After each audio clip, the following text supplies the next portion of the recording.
Normally I'd put an animated bit in the beginning, but with rent looming around the corner and the prospect of going through withdrawal for the next 4 months, do forgive me as I just shoot straight to the point. Hey guys, I'm back! I said no bits!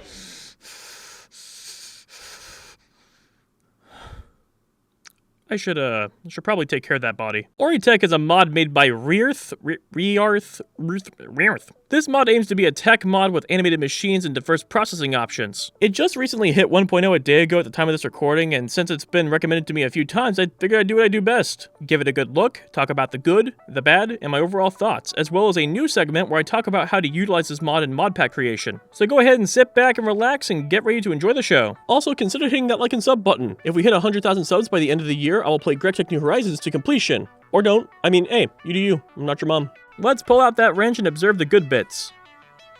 Let's get the obvious detail out of the way. The presentation of the machines are visually interesting, unique, and quite frankly just amazing. I mean, you got building animations for when it actually builds itself after you put all the core pieces, the simple animations they have while working. There's an undeniable air of love with these extra details, and it felt like my machines were alive. And I wouldn't even be surprised if they were, because they were all multi-block structures. Speaking of which, the way this mod handles multi-block structures is actually pretty intuitive. A lot of other tech mods, or actually just mods in general, make their multi-block structures kind of obnoxious to put together or a little too specific for my tastes. Meanwhile, in this mod, you simply need core blocks which you can right-click on the machine and it will automatically place the core pieces until it needs no more and starts building. And if for whatever reason you're worried about optimizing what core blocks you put in, you actually don't need to do a whole lot because the core blocks don't define the power of your machine, but instead just define how many add-ons you can attach to it. At least for most machines. The solar panel is kind of an exception here. The point is it's all pretty user-friendly and it's not trying to be overbearing with its details. Moving on, the crafting recipes in this mod can look a little daunting, but it's actually not as bad due to one detail. There's more than one way to acquire almost every material for this mod, which in turn gives the progression of this mod a more open-ended approach. If for some reason you needed an example, there's like 7 different ways to get plastic and biopolymer. It's kind of insane. This also cleverly solves any potential issues with world gen preventing progress, as the statistical likelihood of you literally having none of the several options to get a material is slim to none. I need to stop saying big words. I clearly can't put it in the sentences correctly. I tried to say statistic. I couldn't say it there. You know what? Forget it. Forget it. Not only do you have many ways to acquire a resource, but you also have many ways to use your machines. This is because of the add-on system. It's pretty simple too. You just plug it into the side by slapping it right next to the machine and watch as it either bolsters or changes the overall functionality of a machine. Just for example, you can change enduric lasers from being a block breaking machine into a hunting machine that will auto-farm for you. Really useful for farms such as this shoddily put together automatic Enderman farm I made to prove my point. This adds a lot of extra depth to the possible automation you can do with this mod. And since this is a tech mod and everyone here for the most part is either a little Greg pilled or Factorio pilled or maybe even Satisfactory pilled, this just means, you know, more gameplay. You would think this makes it complicated to play around with, but honestly I never really felt like my brain was being fried over it. It's deep, but not overwhelmingly so. Oritech also comes pre-baked with a ton of extra functionality and compatibility with mods such as Tech Reborn for Fabric and my baby Mechanism for Neoforge. Oh, and I guess Create too. Anyways, I genuinely really like what the mod has going on already, but as per usual, nothing is perfect and there are some issues I need to discuss, some of which are pretty big deals in my opinion, so let's talk.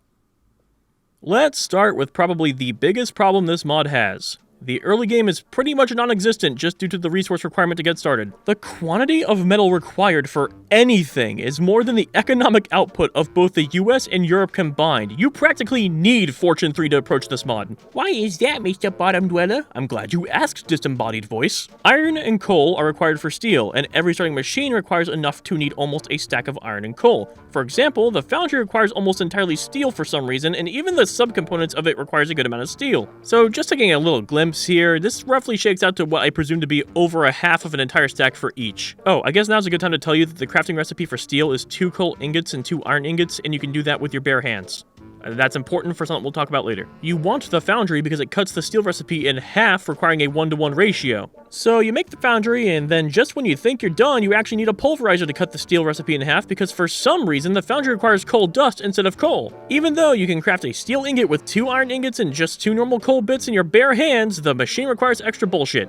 but I digress. With the pulverizer, that's another roughly half stack of coal and iron to make the pulverizer, and oh, don't forget you need a power generator, which fortunately only needs a small amount of steel, but you see my point, you need a hilarious amount of metal and coal to get started. However, I can confirm, once you get Fortune, and once the pulverizer and foundry are built, the whole mod pretty much opens up and you officially enter into the mod, which, pace-wise, due to pretty much requiring a Fortune 3 pick, means that it starts in Minecraft's mid-game. There are no early game machines to be found. This isn't a mod ruining thing, but it does make this mod start really painful for me, especially during this time where I won't have any ADHD meds until at the earliest of June. This can probably be remedied by simply adding a mod to support it a little bit, but we cannot use the just add mods excuse because, as I've stated before, adding extra bits to a mod is the same as walking into a restaurant, ordering the signature dish, and then dumping a sauce you brought from home on it. You cannot critique a mod or game steak if you cover it in Mechanism A1 sauce. So, how do we actually fix this problem?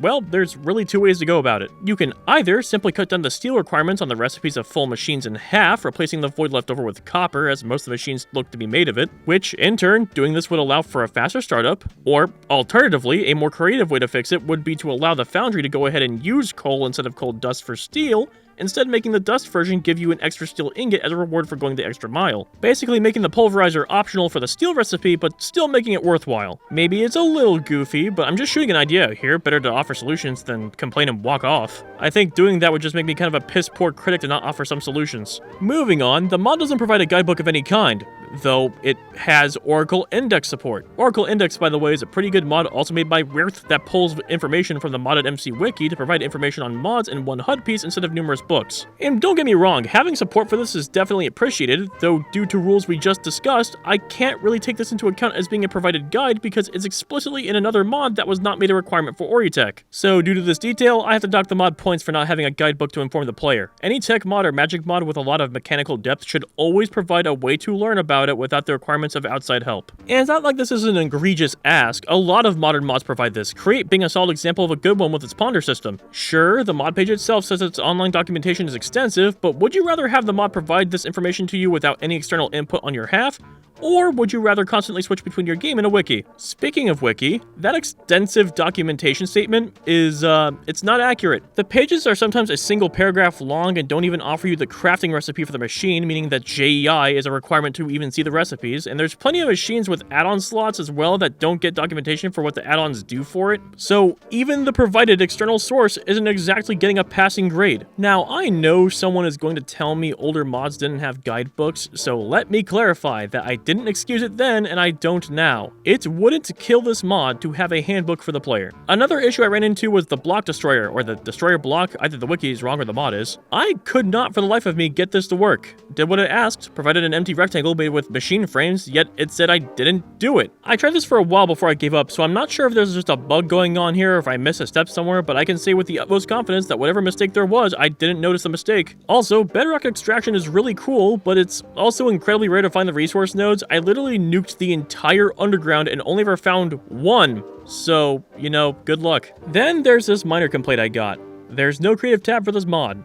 Yep, that's legit. It's really a nothing burger complaint, except it affected me directly. I swapped to creative mode to give myself machines once I got the materials to craft them and just wanted to skip to having the machine for review's sake, only to discover this mod doesn't have a creative tab. It won't affect many of you, but it was a great inconvenience to constantly fish for the blocks by searching for them, as they don't even appear in the already existing tabs either. Whew! Alright, I think I'm done with the bad stuff now, so it's time for final thoughts. Oritech is an okay mod. While I certainly love the presentation and the open-ended approach to its progression, I felt like it was hindered pretty heavily by the lack of a proper early game segment and a wiki that leaves a lot to be desired. I imagine down the line this mod will receive updates that adds even more content, but as it currently stands, it's not a modded play by itself. Speaking of which, I suppose it's high time I should discuss how packs should utilize this mod. Okie dokie, for all you mod pack devs out there, listen up. Oritech has a pretty solid mid to late game experience, but its early game being non-existent is going to be a problem and it needs to be accounted for until there's more added to the mod. With this in mind, I'd personally advise that you use another tech mod alongside it that has a good early game that will play nicely into the start of Oritech. Picking which tech mod you use, of course, ultimately depends on intended pace of your pack, but you shouldn't be too hard-pressed for options since the mod page blatantly tells you direct compatibilities, and given the fact it uses RF, there's probably more that aren't even listed here. A standout detail you can use for your advantage with this mod mod is the assembler and the unique items it creates. The mod has special components that can only be crafted inside an assembler, which are utilized to craft other important things for the mod. However, in the context of mod packs, this gives Oritech an innate ability to gate off a resource until you interact with the mod's assembler machine, making it relatively seamless to implement into any progression line if you want to. Like just for example, you can tweak another mod's machine recipe to require a component from Oritech that's only made in the assembler. Oritech also offers unique ways to get resources seen in other mods like biofuel, ore clumps, and ore dust, so you can even weave it into more things beyond just component crafting. Speaking of recipes, Oritech's machine recipes are dense and require numerous multi-layer steps of component crafting to get an end result. While this works well standalone, in a mod pack this can be problematic just because any tweak you make to a lower level component is going to reverberate across all recipes. So be incredibly careful when changing the recipes up. A change that may make something easier to obtain might end up making another more powerful machine easier as well. Also, until there's a proper guidebook in the mod, you're either going to need to spell things out in your quest book or use Oracle Index. Bottom line, as long as you acknowledge and fix the early game and provide information for the mod somehow, I can see it being a welcome addition in many mod packs. So have at you, mod pack devs. If you like what you see here today, you know what to do. And if you have a mod you want to suggest for me to review, go ahead and leave a comment down below. I'm pretty open to suggestions. And until next time, this has been the Bottom Dweller. May the 4 months of raw ADHD begin.